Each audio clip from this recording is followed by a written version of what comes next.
Brian, does that look good? Do you see my slides? Looks great. Okay, great. Well, welcome everybody, and thank you for joining us today. I will say that I'm a big fan of Project Echo. I'm a family medicine trained, but I got most of my training, or the initial part of my training, through Project Echo at the University of New Mexico. And so I really believe in this model, and it really has taught me a lot. And so I commend all of us and Dr. Troxler for leading this effort. It's really a good effort. So I have nothing to disclose today other than, as I'm a federal employee, the content of this presentation are my personal views and not those of the federal government. Many of my slides were actually donated from a couple of my mentors, as well as PCSSnow.org. PCSSnow.org is an excellent national training and clinical mentoring program that has a slew of different CME offerings that are free. Most of them are free. And so I highly encourage people that want to dive deeper, both into SUD treatment as well as chronic pain treatment, that those are a great resource. AJ Manhapra from Hampton VA Medical Center and Dr. Bott from Project Echo at the University of New Mexico helped me with some of the slides. So the objectives today, I will say, Dr. Troxler, I guess in 2 weeks is going to go over acute pain management in the setting of MOUD. I too have described a little bit today.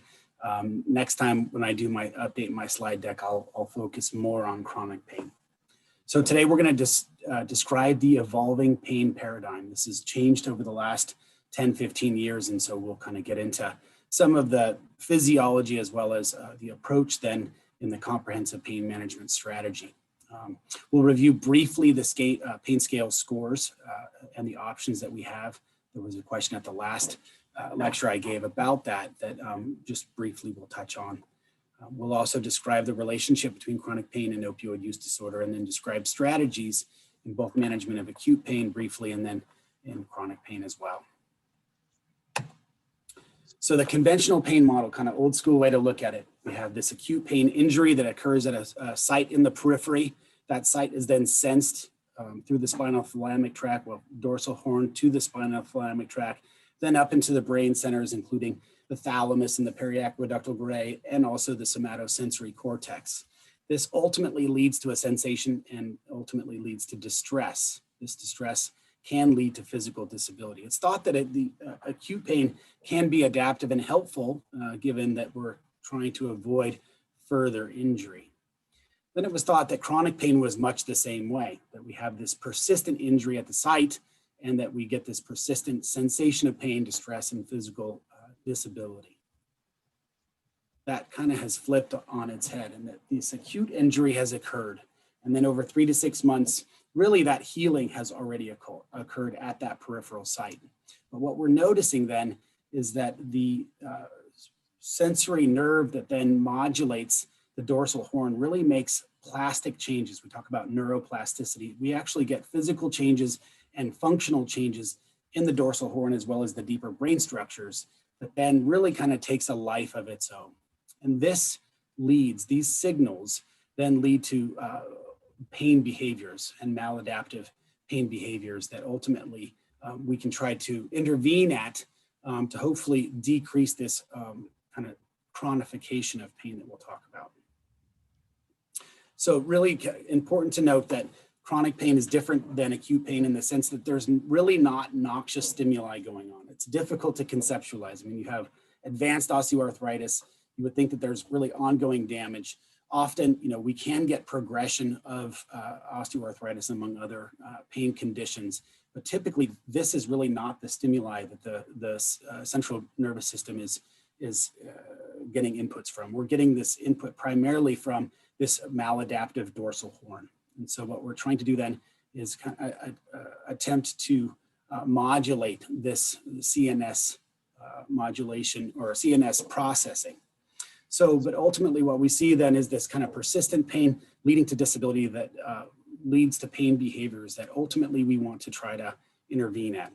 We're really looking then at this area right here at Mountain Home VA and really trying to prevent the chronification of pain. Certainly we have interventions that can occur at each of these other later stages, but the acute event leading to early chronic pain is an area that we're looking at and really trying to get people moving. We'd like to say motion is lotion in that area. And so that hopefully what we do is we stop the progression of this neuroplasticity changes, these maladaptive neuroplastic changes that ultimately lead then to psychosocial pain factors. So poor coping strategies, catastrophization, sedentary habits, fear of movement, and ultimately these then can lead to other mental health comorbidities, including psychological illness, can further medical comorbidities, including CHF. Ultimately, you know, the way, depending on how we treat chronic pain, we might use opioid medications that certainly put us at risk for development of OUD. We can have other substance use issues, including alcohol, which is a common one in chronic pain, tobacco as well. So ultimately, this disabling chronic pain then leads to pain at multiple sites in the periphery, but probably more related to this processing and kind of abnormal signal processing in the central nervous system, leading to poor functional outcomes, leading to worsening medical comorbidities, psychiatric comorbidities, often leading to polypharmacy, and ultimately can lead to excess mortality. Just briefly on the pain scales, the three pain scales that are most often employed in chronic pain include the visual analog scale, the PEG scale, the pain enjoyment of life and general activity scale, as well as the functional pain scale. The visual analog scale is the one we all know and love, probably got us into trouble in the 90s and early 2000s as far as trying to beat this pain down to a 0 and meeting those Press-Ganey scores. So really, I don't use this scale at all. Patients will often, you know, report their analog scale, but we try to get them moving more to a functional scale. So the functional scales used less often. We have a 0 to 5 range. You know, 0, no pain. 3 might be able to use the telephone and watch TV, but really prevention of many activities of daily living. 4, they can't even use the telephone or watch TV. And then 5, you know, becoming verbally incommunicative due to their pain.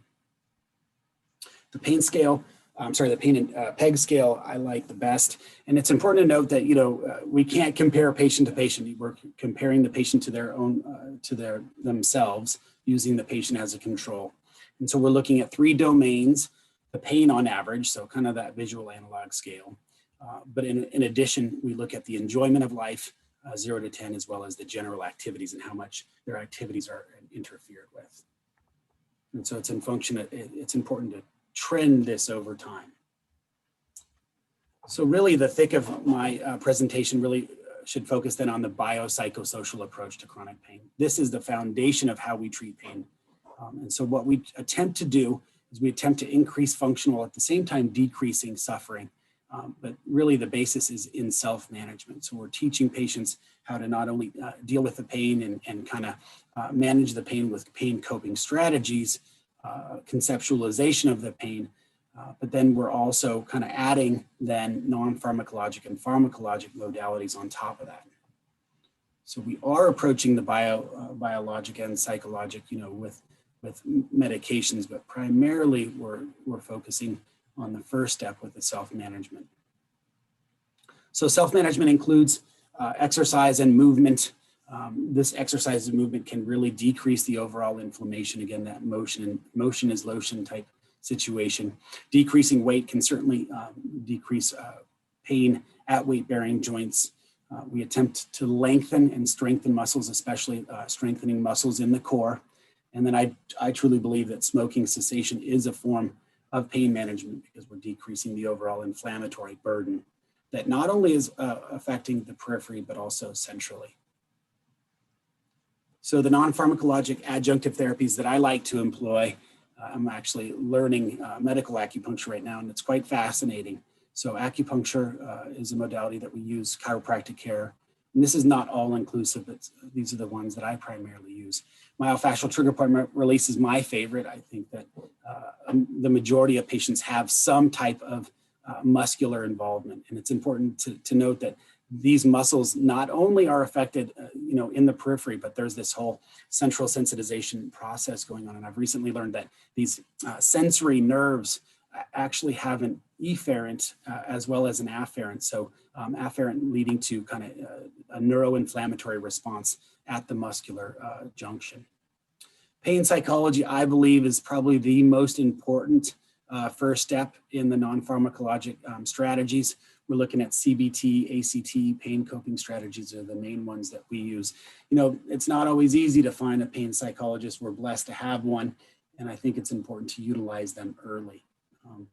As I mentioned before, in our physical therapy department, we're really trying to encourage this functional integrated physical therapy where we're getting the physical therapists involved early after injury, and then certainly in chronic pain, getting people moving and strengthening and lengthening those muscles. We do have these advanced interventional procedures ranging from epidural blocks, facet blocks, radiofrequency ablation, which is the burning of the median branch of the nerve that goes to the joint in the vertebral bodies. The vertebral column, and then also dorsal column stimulation. Pharmacologic options, we don't have a ton, but we do have some. It's thought that much of this can be, at least with the antidepressants, be working on these descending pain pathways. We have the ascending pain pathways that are going up to the deeper structures of the brain and the cortex, and then these descending pain structures, or pain pathways, I should say, are working to modulate that ascending signal. And we've heard of the gate theory that maybe we're closing the gate some on that ascending signal. So tricyclic antidepressants are used often in low doses compared to depression. Example, amitriptyline, 10 milligrams at night might help with both sleep and pain. Often employed mostly with neuropathic pain, but can be used in other pain settings, pain generators. SNRIs are probably some of my favorite.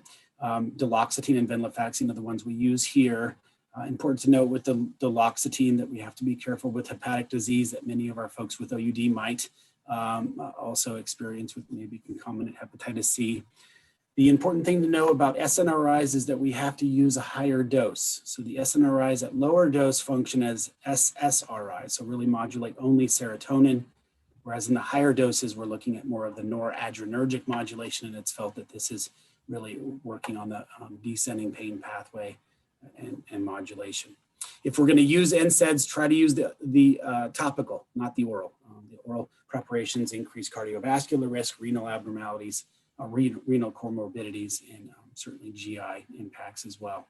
So I like to use the diclofenac gel, 2% at the site. Again, this is kind of the old school model of looking, working at the periphery, but I think some of working at the periphery can certainly modulate some of this central process that we talked about. Gabapentinoids also used commonly in mostly neuropathic pain, but can be used in radicular symptoms. You'll certainly see a lot of patients in OUD requesting these. We do have to be careful because they can be concomitantly abused and diverted. So probably used less so in the chronic pain setting, but certainly can be used with close monitoring. Capsaicin cream is not one of my favorites, although in theory it really would work quite well. It's a substance P depleter, primarily used again in neuropathic pain.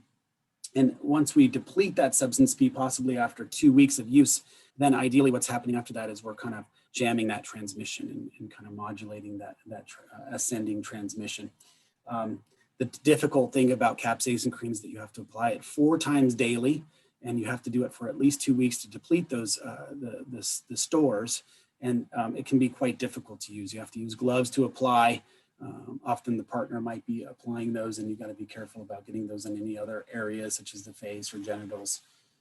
Muscle relaxers are used too much. They should be used short-term during pain exacerbations. They should not be legacy drugs that are continued 3 times a day indefinitely. And so really a lot of patients will maybe concomitantly use them at night, but we got to be careful, using them, especially in combination with TCAs, as they have similar effects and have TCA-like activity, that being cyclobenzaprine primarily. We have tizanidine as well, which is probably my favorite, again, using the least amount possible over the shortest amount of time. So then to opioids, we certainly have gone away from opioids over the last decade, and I think that's a wise decision. Some would argue that maybe we've gone too far, but I think that ultimately, we need to be wary of these medications, and certainly we need to perform a risk-benefit analysis on all patients, OUD or otherwise, as far as how we use them.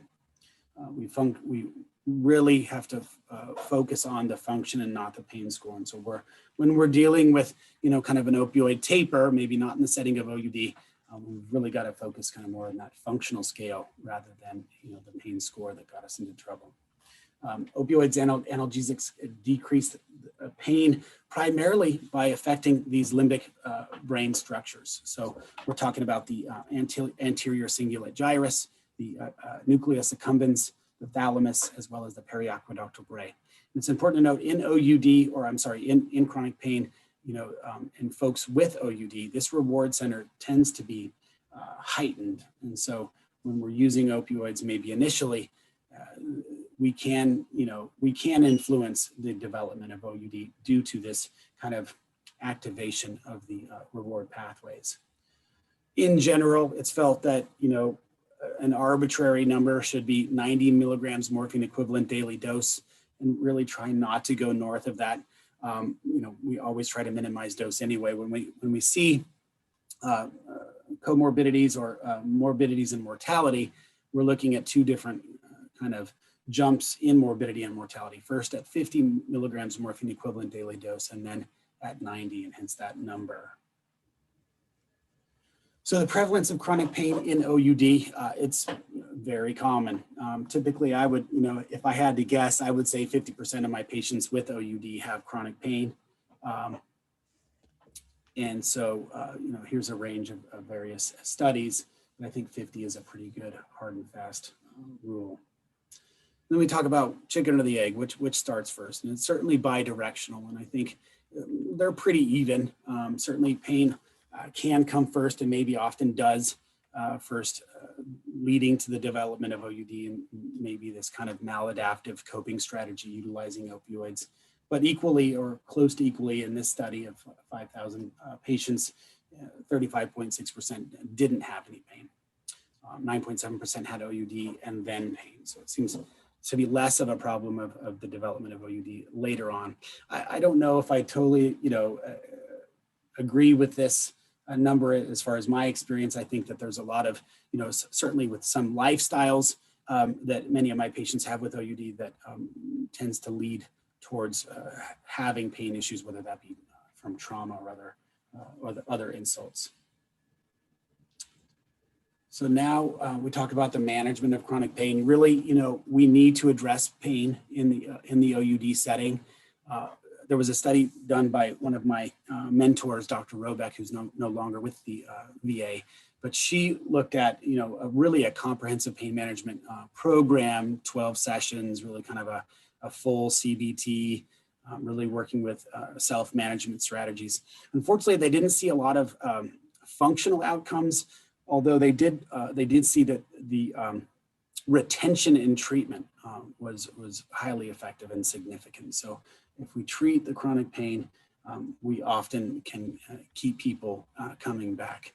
Unfortunately, we didn't see changes in polypharmacy, but certainly we know that pain can trigger return to illicit use. And so obviously we want to address this in a comprehensive strategy. And really there's not a lot of differences. There are some tweaks that we can talk about, but really the comprehensive pain management strategy described above is really the same one that we would be employing in the chronic pain with medications with opioid use disorder. So if opioids are to be used for opioid use disorder, whether they be a full agonist with methadone or buprenorphine partial agonist, we do have the option of moving up in the dose and dosing 3 times a day. I don't do this often, but certainly I can do it. I think the important thing to note is that just like in chronic pain without OUD, chronic pain with OUD, we have tolerance built up over time with the effects of these agents to treat chronic pain. So, the idea that without these comprehensive strategies that methadone or buprenorphine is going to take care of their pain is an unfounded utilization of the medication and will likely not lead to success. So with respect to acute pain, it's important to note that we should not withhold opioid analgesics in persons living with addiction, that there's no data to support that we're going to worsen their addiction in the short term. Certainly over the long-term use of opioids, like we said, can lead to OUD, but in the setting of acute management, we should treat their pain. And that untreated pain can certainly lead to cravings and return to use. In this study with methadone maintenance treatment, patients showed opioid analgesics for acute pain did not increase the chances of return to use. That was an older study. In acute pain management, in the setting of naltrexone, and I think Dr. Troxel would go more into this, we need to know that we should stop either the injection or the oral in anticipation of potentially using an agonist, whether that be mixed or full. If someone is on an injectable naltrexone, we really need to get anesthesia involved early, say there's a trauma or surgery, and this might need high doses of opioids and potent opioids to overcome that blockade, sometimes even 6 to 20 times more than would normally be used. And so obviously with the fentanyl being so, having a low threshold between, overdose and function, we need to have them involved. We want to optimize non-opioid treatments as well, even in the acute setting. Often interventionally, we can do intrathecal blocks, epidural blocks, regional blocks as well. Now, naltrexone does have a regional, variable washout period, and so different patients will be showing different responses to the early opioids.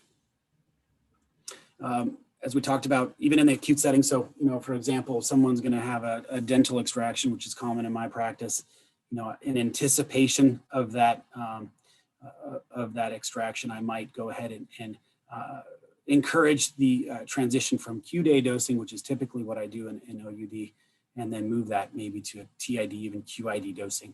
I might bump up a couple tablets, 2, 3 tablets or more, depending on what type of procedure they're going to be having. And on those days, then after the surgery, they might even have, like a 1-3 times a day, depending on their original dose. It is important to note that you can add a full mu agonist on top of either buprenorphine or methadone. A lot of people don't know that, you can. There are a certain subset of mu receptors that are unoccupied by buprenorphine. And so these receptors can be recruited and they can be used for additional analgesia, sometimes requiring more than the typical doses of an opioid naive patient.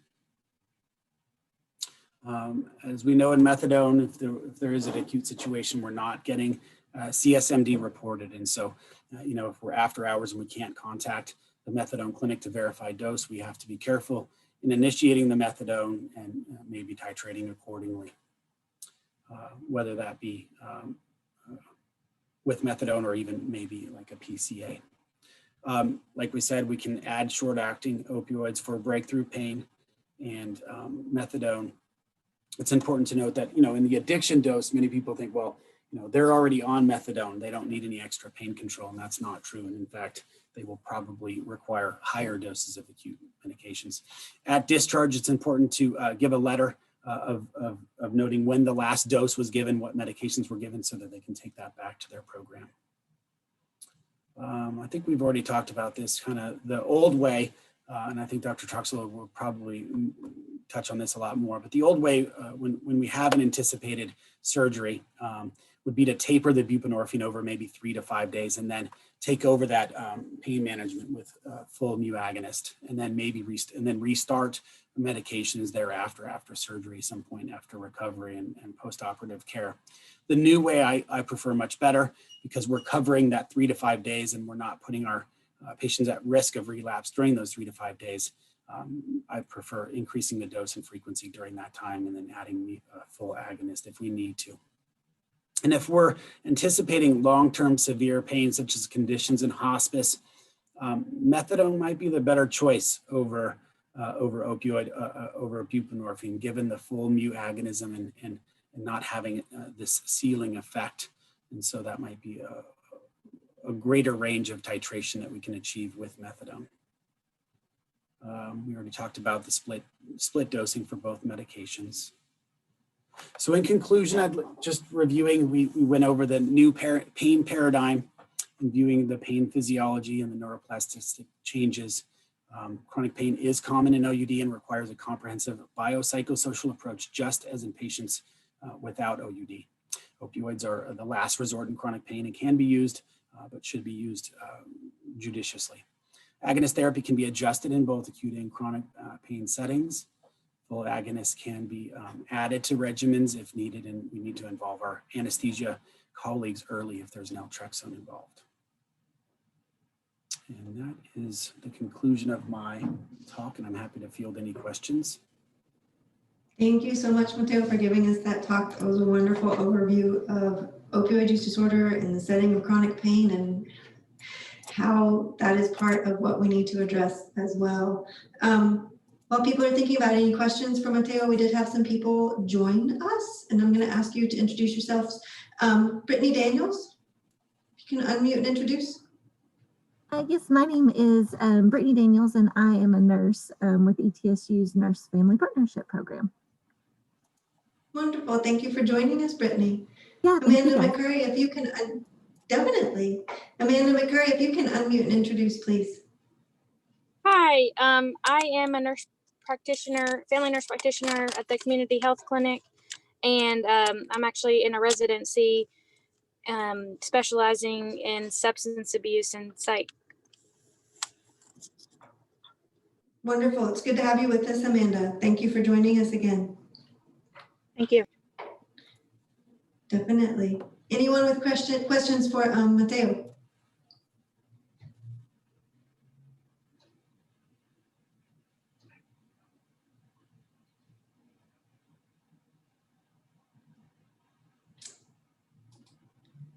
I did have one quick thought, Mateo, if you could comment on this. And the only reason why is because we've had a few patients lately, it's kind of you hear the same story repeat, you know, different people, different situations, but it's kind of a similar thread of they have their chronic pain is because of a motor vehicle accident. And I've not done the drill down on their chronology as far as substance use disorder. But are you seeing the situation happen in your patients where they may have a substance use disorder that may have influenced that trauma that they've experienced, such as a motor vehicle accident? They were exposed to opioids and then we've had to switch over to opioids? I guess I'm not following the question. I mean, I think, are you talking about lifestyle leading to potential trauma, or then later using, so say they have a different, being later exposed to opioids? So they have a different substance use disorder. Someone maybe has an alcohol use disorder and they've had an MVA as a result of driving under the influence, or they've been in a vehicle with someone who was driving under the influence because they were engaging in other substances that left them altered and therefore at risk, increased risk for trauma. And then because of that trauma, exposure to opioids, and then we've moved on to a different substance. Whether that be iatrogenic or, you know, exposure through, you know, prescribed means or illicit means, absolutely. I see that often. Absolutely. Okay. All right, good deal. Any questions? Yeah, Mateo, this is Skylar Geller. You're working in the VA system, is that correct? Yes, sir. I noticed that you showed with pain, buprenorphine levels being increased in the 24 to 32 milligram range. Is that something the VA has endorsed? I've just recently had a rotation there, and I've not seen those levels of medications used, of buprenorphine. Yeah, I agree. I think it's kind of more of a theoretical option in certainly parts of the country, like in New Mexico from Project Echo and those folks in their pain program. They'll be more liberal in their prescribing. I think the obvious worry is diversion and not wanting to go north of, maybe 16 milligrams. I think that's probably some of where it comes from. You know, buprenorphine is actually quite a good analgesic. And so, you know, oftentimes, at least in the setting of maybe a little bit of a different situation in what we call complex opioid dependency, where we're maybe tapering folks from full mu and then transitioning over to buprenorphine products. It doesn't always require these high doses. The buprenorphine is fairly strong at the mu opioid receptor, even though there is somewhat of a ceiling effect. The analgesic effect can be pretty high. And so you don't necessarily need these high doses either. Well, But, clearly, you know, it's a kind of a working and a titration. I mean, the package insert certainly talks about 24 and 32 milligram doses being within the dosage range that the manufacturer had originally gotten approved through the FDA. But I just don't see that much. And certainly here in Tennessee, that is exceedingly rare and different regulatory environment. But I was just curious because I have chronic pain and opiate use disorder patients that I wonder, you know, do I need to take this beyond the 16 milligram level? I think medically it's defensible. Thank you. We're gonna